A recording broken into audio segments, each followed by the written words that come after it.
घर में घर का एक बड़ा सदस्य ही घर का मुखिया होता है।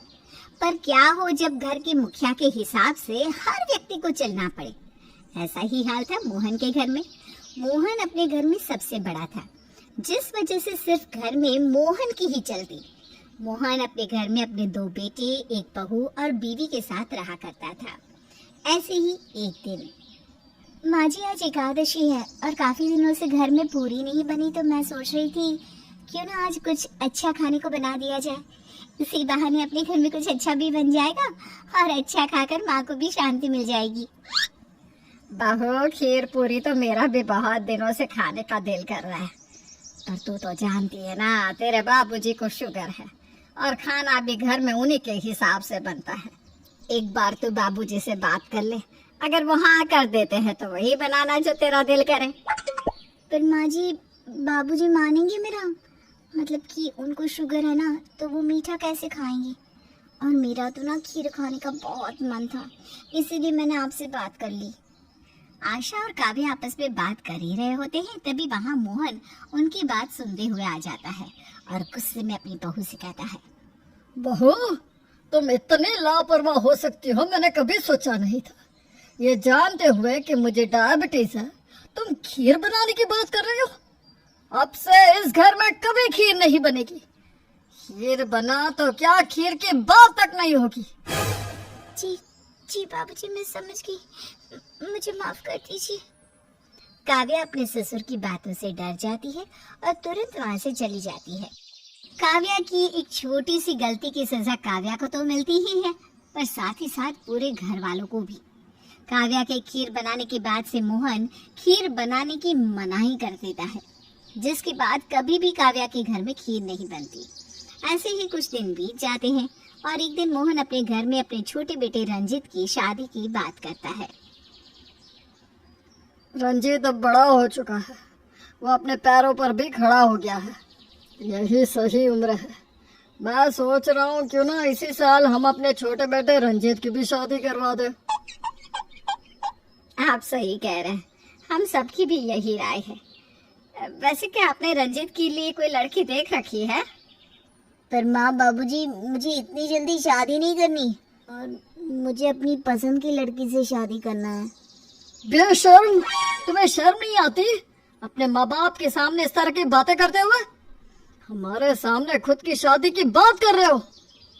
देखो, हमने तुम्हारे लिए लड़की देख रखी है, अच्छे घराने से है और तुम्हें पसंद भी आएगी। और इस घर में मेरी चलती है, मेरे हिसाब से ये घर चलता है, तो इस घर में वही होगा जो मैं चाहता हूँ। जिस दिन मैं मर जाऊं उस दिन तुम सब अपनी चला लेना। और रही तुम्हारी शादी की बात, तो कान खोल कर सुन लो। तुम्हारी शादी उसी लड़की से होगी जिससे मैं चाहूंगा। रंजीत अपनी इच्छा के बारे में बताता है, लेकिन मोहन उसकी बात ही नहीं सुनता और उसे भला बुरा सुनाकर चला जाता है। मोहन अपने घर में किसी की नहीं सुनता था, वो सिर्फ अपने फैसले सुना दिया करता। ऐसे ही कुछ दिन बीत जाते हैं और रंजीत की शादी कोमल नाम की लड़की से हो जाती है। कोमल एक अच्छे घर से थी। रंजीत भी कोमल से शादी करके खुश था, पर बेचारी कोमल खुश नहीं थी, क्योंकि कोमल इस बात से अनजान थी कि उसके घर के सारे फैसले उसके ससुर लेते हैं। ऐसे ही एक दिन, रंजीत, हमारी शादी को 2 महीने हो चुके हैं। शादी के बाद तो हर पति पत्नी हनीमून के लिए कहीं बाहर जाते हैं और आपके घर में तो कोई नहीं कहता कि बहू, तुम्हारी नई शादी हुई है, अपने पति के साथ थोड़ा बाहर घूम फिर के आ जाओ। देखो, अब ना आपको बोलना पड़ेगा। इस घर में कुछ भी बोलना बेकार है। मेरी मानो तो अपने दिमाग से ये ख्याल निकाल दो कि तुम कभी इस घर की 4 दीवारी से भी बाहर आ पाओगी। अरे पर ऐसा क्यों? मैं यहाँ जब से आई हूँ मैंने यही देखा है, जो बाबूजी कहते हैं वही होता है। यहाँ तक कि घर में खाना भी उन्हीं के हिसाब से बनता है और कपड़े भी हमें बाबूजी के हिसाब से पहनने पड़ते हैं। अरे घर में हमारी अपनी खुद की कोई जिंदगी ही नहीं है। देखो, अगर आप बात नहीं करोगे तो मैं खुद बात करूंगी। कर सकती है तो कर लो और बदल के देख लो अपने ससुर के फैसले को। इतना बोलकर रंजीत अपने ऑफिस के लिए निकल जाता है, पर कोमल भी ठान लेती है कि अब वो अपने फैसले खुद लेगी और अपनी जिंदगी अपने हिसाब से जिएगी। इसीलिए वो पहली बार अपने ससुर के फैसले के खिलाफ जाने की कोशिश करती है और घर में सभी के सामने अपने ससुर से अपने मन की बात रखती है। माफ करना बाबूजी, पर इस घर में आज मैं कुछ ऐसा बोलने जा रही हूँ जो किसी भी बहू बेटी ने नहीं बोला होगा। मेरी और रंजित की शादी को 2 महीने हो गए हैं, पर हम दोनों एक दूसरे को टाइम ही नहीं दे पा रहे। इसलिए मैं उनके साथ कुछ समय के लिए बाहर जाना चाहती हूँ, और इसके लिए ना मुझे आपकी आज्ञा चाहिए, क्योंकि बिना आपकी आज्ञा के तो कुछ नहीं हो सकता। बहू, इस तरह की बातें करते हुए तुम्हें शर्म नहीं आई? ऊपर से हमसे ही आज्ञा मांग रही हो। अरे जब इस तरह की तुमने बात कह ही दी है तो खुद चली भी जाती ना। वैसे भी आजकल के बच्चे बेशर्मी की हद पार कर चुके हैं। पहले तुम्हारे पति ने और अब तुमने। अगर हमें पता होता कि तुम इस तरह की लड़की हो तो हम तुम्हें इस घर की बहू कभी ना बनाते। और आशा, तुम अपनी बड़ी बहू के साथ मिलकर अपनी छोटी बहू को इस घर के तौर तरीके सिखाओ।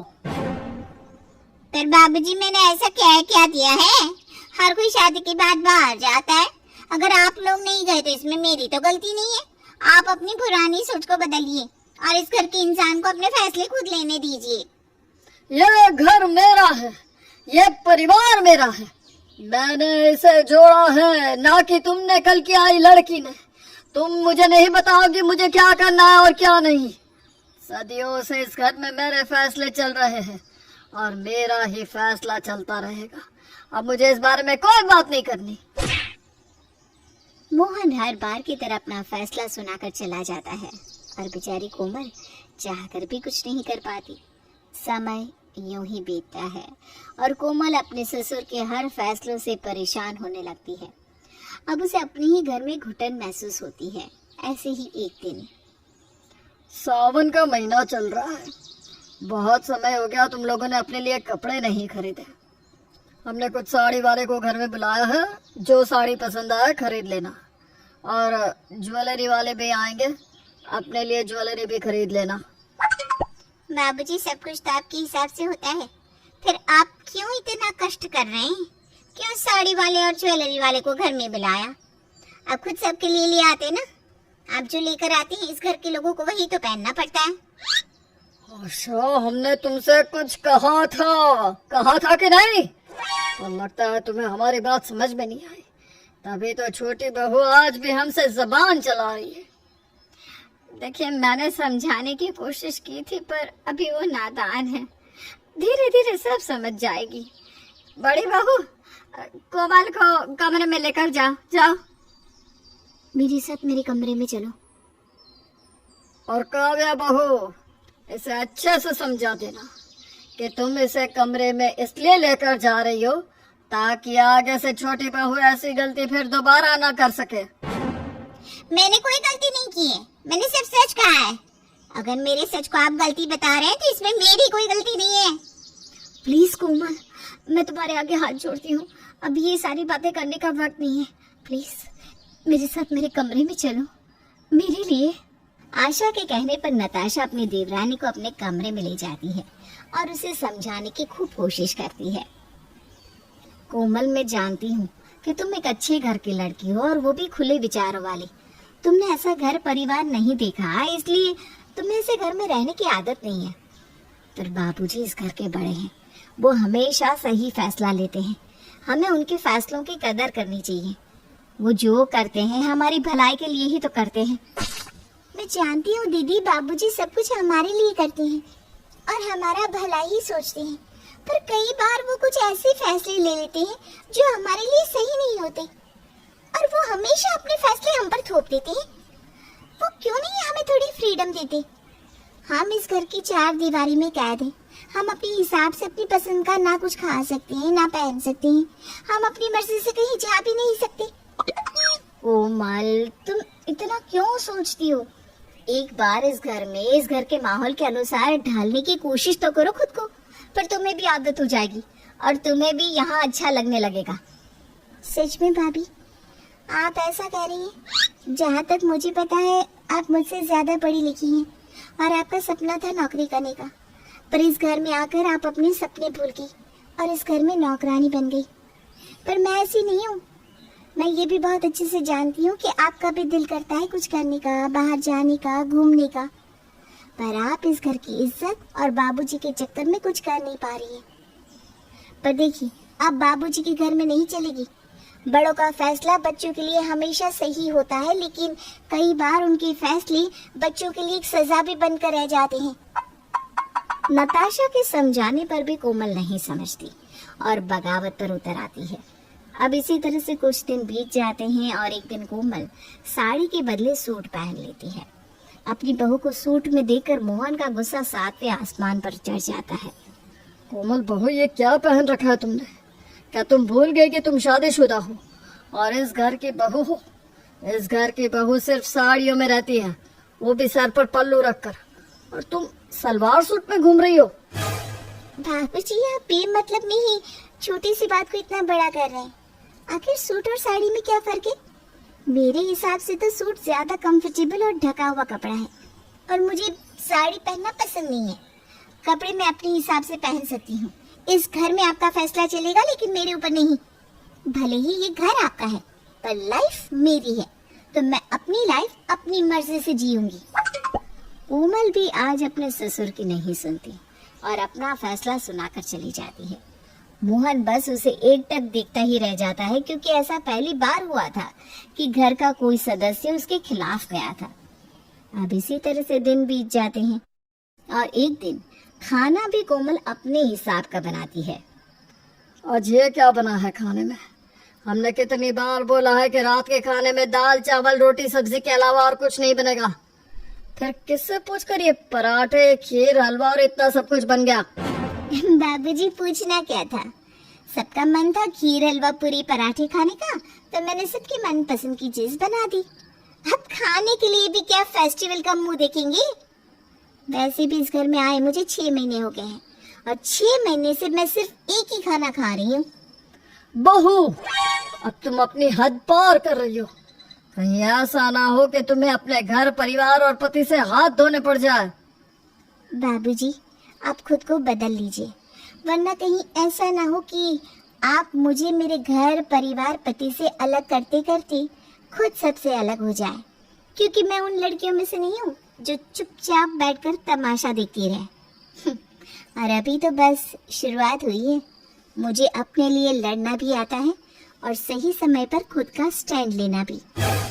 कोमल भी अपने ससुर को ईंट का जवाब पत्थर से देकर चली जाती है। समय के साथ साथ धीरे धीरे कोमल अपने ससुर के खिलाफ हो जाती है और घर में मोहन की चलनी कम हो जाती है। ऐसे ही एक दिन नताशा भी कोमल के साथ मिलकर अपने मन की बात अपने ससुर के सामने रखती है। बाबूजी, मैं हमेशा से चाहती थी कि मैं नौकरी करूं, और इस बार ना मेरे पास एक बहुत अच्छा ऑफर भी आया है, तो मुझे आपकी इजाजत चाहिए ताकि मैं भी नौकरी करने के लिए जा सकूं। कोमल बहू ने इस घर में सभी का दिमाग खराब करके रख दिया है।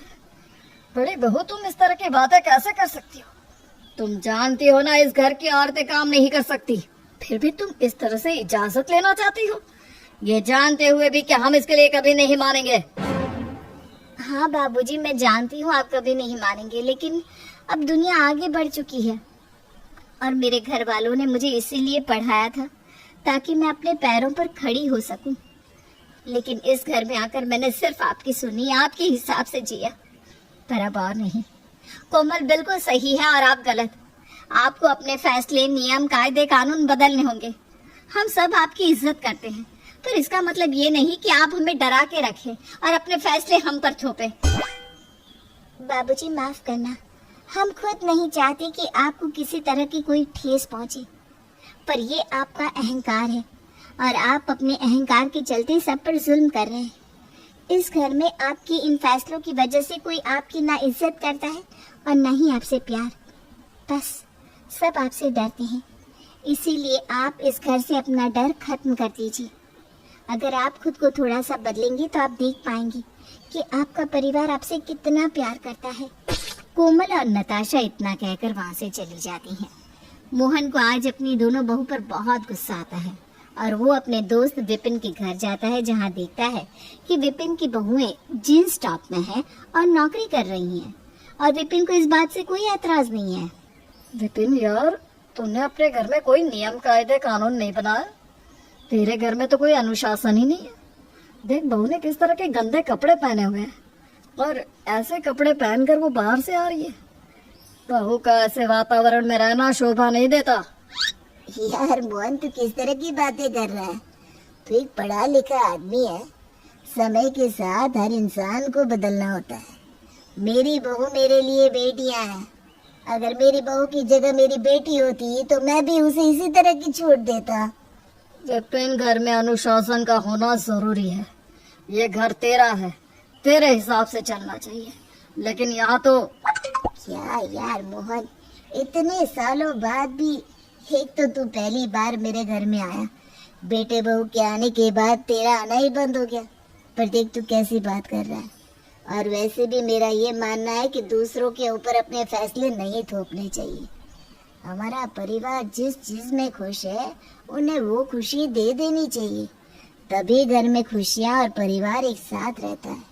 अगर हम अपने फैसले उन पर थोपने लगे तो वो हमसे आजाद होने लगेंगे। और आजादी का मतलब होगा अपने जिगर के टुकड़ों को खुद से दूर करना। अपने दोस्त के घर का एनवायरनमेंट और उसकी बातें सुनकर मोहन अब उन सारी बातों के बारे में सोचता है, जिसके बाद उसे कहीं ना कहीं महसूस होता है कि वो अपने घर परिवार वालों के ऊपर कितनी ज्यादती कर रहा है। जिसके बाद वो अपने कायदे कानून बदल लेता है और अपने घर के लोगों को उनके हिसाब से जीने की आजादी दे देता है। कोमल, बहुत सही कहा तुमने मुझे। इस घर के सभी लोग मुझसे डरते हैं क्योंकि मैं उन्हें डरा कर रखता था। सच में दुनिया बदल गई है, पर मैंने फैसला कर लिया है। अब इस घर के हर व्यक्ति को अपने हिसाब से जीने और रहने का अधिकार है। सब अपने हिसाब से रह सकते हैं। और नताशा बहू, तुम काम कर सकती हो। इतना अच्छा ऑफर हर बार नहीं मिलता। बाबूजी, आप सच में बहुत अच्छे हैं। मुझे तो यकीन ही नहीं हो रहा कि आपने भाभी को नौकरी करने की इजाजत दे दी। थैंक यू बाबूजी, थैंक यू सो मच। और कोमल, ये सब कुछ तुम्हारी वजह से हुआ है। तुमने ही बाबूजी को बदला है। थोड़ी से बदलाव की वजह से मोहन के घर में चारों तरफ खुशी आ जाती है। और ये सब कुछ सिर्फ कोमल की वजह से होता है।